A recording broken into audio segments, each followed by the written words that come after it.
Hello friends, स्वागत है आपका आपके अपने YouTube channel the age of science में।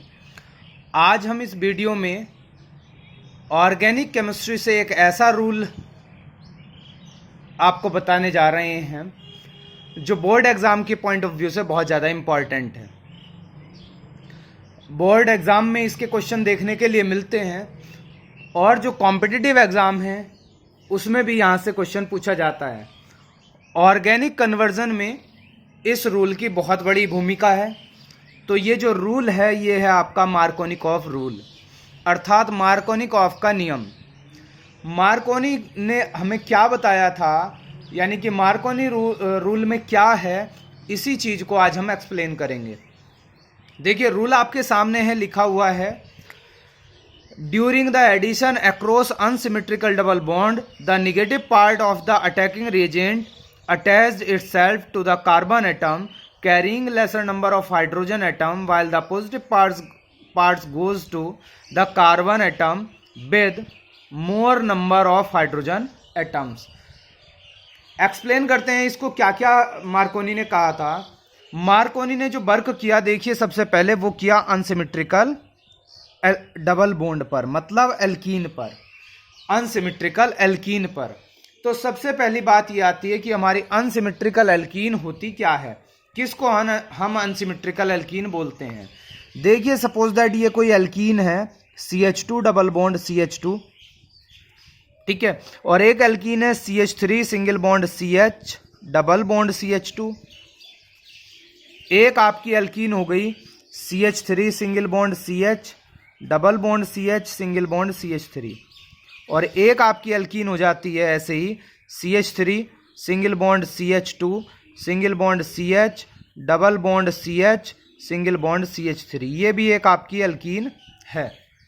अब इसमें से आपको सबसे पहले तो ये बताना है कि कौन सी एल्कीन सिमेट्रिकल है और कौन सी अनसिमेट्रिकल है। देखिए अगर हम फर्स्ट वाली की बात करते हैं, फर्स्ट एल्कीन की बात करते हैं, तो फर्स्ट एल्कीन आपकी सिमेट्रिकल है। कैसी है? सिमेट्रिकल है। क्यों है सिमेट्रिकल? जहां डबल बॉन्ड के दोनों कार्बन का नेचर एक जैसा हो उसको क्या बोलेंगे? उसको सिमेट्रिकल बोलेंगे।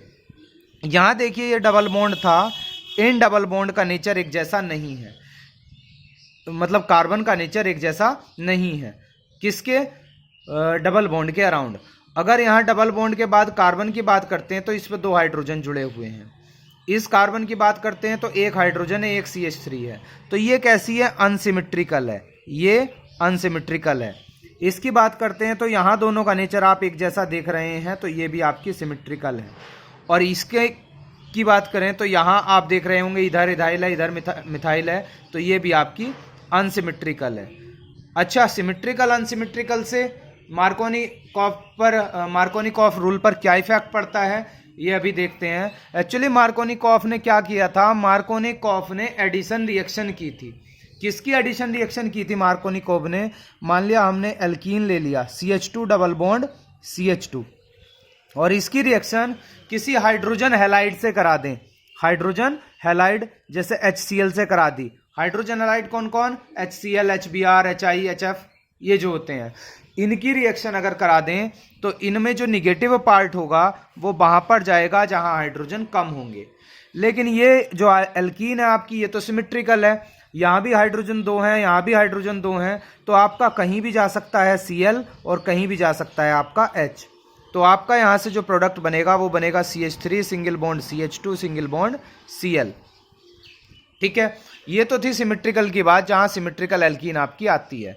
लेकिन अगर आपकी सिमेट्रिकल ना हो के अनसिमेट्रिकल एल्कीन आ जाए, कैसी एल्कीन आ जाए? अनसिमेट्रिकल आ जाए। जैसे आपकी हम क्या लेते हैं, प्रॉप 1 इन ले लेते हैं, ये आपकी ये डबल बॉन्ड आ गया, और इसकी रिएक्शन आप HCl से करा दें तो यहां रिएक्शन मार्कोनिकॉफ रूल के अकॉर्डिंग होगी। ऊपर वाली पे तो मार्कोनिकॉफ लगा ही नहीं है, क्योंकि मार्कोनिकॉफ लगता ही अनसिमेट्रिकल एल्कीन पर है। तो यहां कैसे होगी? इस रिएक्शन में जो पॉजिटिव पार्ट होगा वो कहां जाएगा? ऐसे डबल बॉन्डेड कार्बन एटम पर जाएगा जहां पर हाइड्रोजन ज्यादा होंगे, और निगेटिव पार्ट कहां पर जाएगा? जहां पर हाइड्रोजन कम होंगे।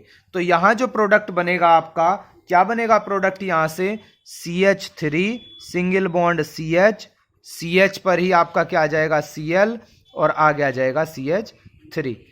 ऐसे करके एडिशन होगा, क्योंकि ये क्या थी, ये अनसिमेट्रिकल एल्कीन थी, यानी कि अनसिमेट्रिकल एल्कीन में जो रिएक्शन होगी वो मार्कोनिकोव के अकॉर्डिंग होगी। कहने का मतलब हमारी जो फर्स्ट रिएक्शन है, ये वाली जो रिएक्शन है, इस रिएक्शन पर हमारा मार्कोनिकोव रूल अप्लाई ही नहीं हुआ, इस पर हुआ है। चलिए एक दो एग्जाम्पल और देखते हैं, एक दो एग्जाम्पल की और बात करते हैं हम। जैसे लेते हैं एक एग्जाम्पल, जैसे हमने यहाँ ले लिया आपका CH3 single bond CH, double bond CH, single bond CH3। सबसे पहले हमें ये देखना है कि ये जो आपकी एल्कीन है ये सिमेट्रिकल है कि अनसिमेट्रिकल है। सबसे पहली चीज़ तो हमें ये देखनी है कि जो आपकी एल्कीन है वो सिमेट्रिकल है कि अनसिमेट्रिकल है। तो देखिए यहाँ डबल बॉन्ड के अगर नेचर की बात करते हैं तो डबल बॉन्ड के अराउंड जो कार्बन हैं उनका नेचर दोनों का एक जैसा है।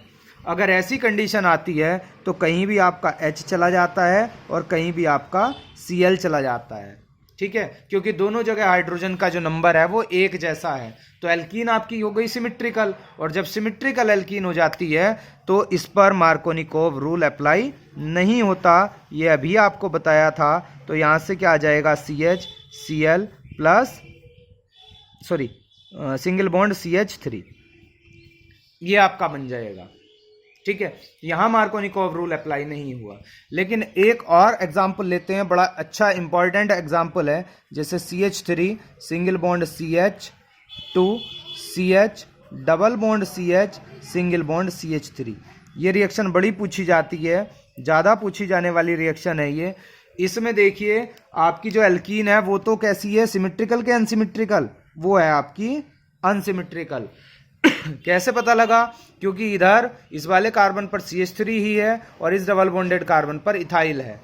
अगर ऐसा केस आ जाए तो अब आपको प्रॉब्लम पड़ेगी कि एल्कीन जो है आपकी वो तो अनसिमेट्रिकल है, लेकिन हाइड्रोजन दोनों जगह एक एक है। जहां हम हाइड्रोजन की बात कर रहे थे दोनों जगह एक एक है, तो अब कहां जाए।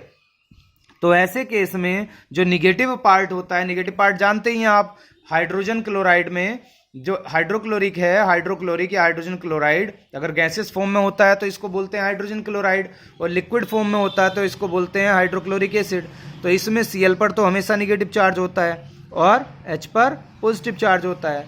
तो निगेटिव चार्ज वहां पर जाएगा जहां बल्कि alkyl group double bonded carbon atom से अटैच होगा। बल्कि मतलब बड़ा, इस कार्बन एटम पर जो अटैच है वो इथाइल ग्रुप है, मतलब 2 कार्बन की चेन है, इस पे 1 कार्बन की चेन है। तो जिसके पास बड़ी वाली चेन होगी उसके पास आपका नेगेटिव पार्ट जाएगा और पॉजिटिव पार्ट दूसरे डबल बॉन्डेड कार्बन एटम पर चला जाएगा। तो यहाँ से जो प्रोडक्ट आपका बनेगा, अगर यहाँ से प्रोडक्ट देखेंगे हम, तो यहाँ से जो प्रोडक्ट बनेगा वो प्रोडक्ट क्या बनेगा, CH3 single bond CH2 single bond CH, CH के नीचे Cl आ जाएगा, आगे CH2 और CH3, ये आपका कंपाउंड बन जाएगा।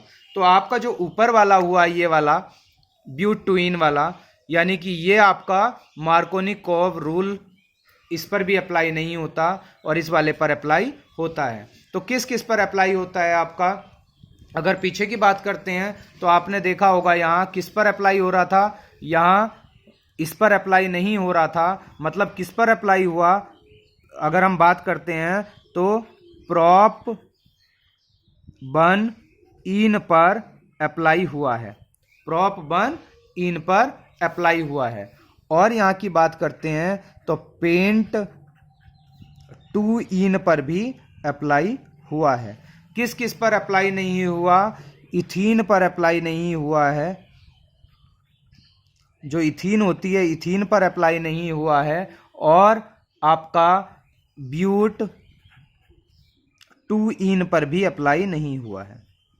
बस हमें क्या देखना है, इन पर तो नहीं हुआ है, तो हमें देखना क्या है, बस हमें इतना सा देखना होता है कि आपकी एल्कीन सिमेट्रिकल है कि अनसिमेट्रिकल है। आपका जो मार्कोनिकोव रूल होता है वो सिमेट्रिकल पर अप्लाई नहीं होता, अनसिमेट्रिकल पर अप्लाई होता है। डेफिनेशन में ही बोला गया है कि अनसिमेट्रिकल डबल बॉन्ड होना चाहिए। आई होप वीडियो आपको समझ में आया होगा। Thanks for watching, have a nice day, thank you.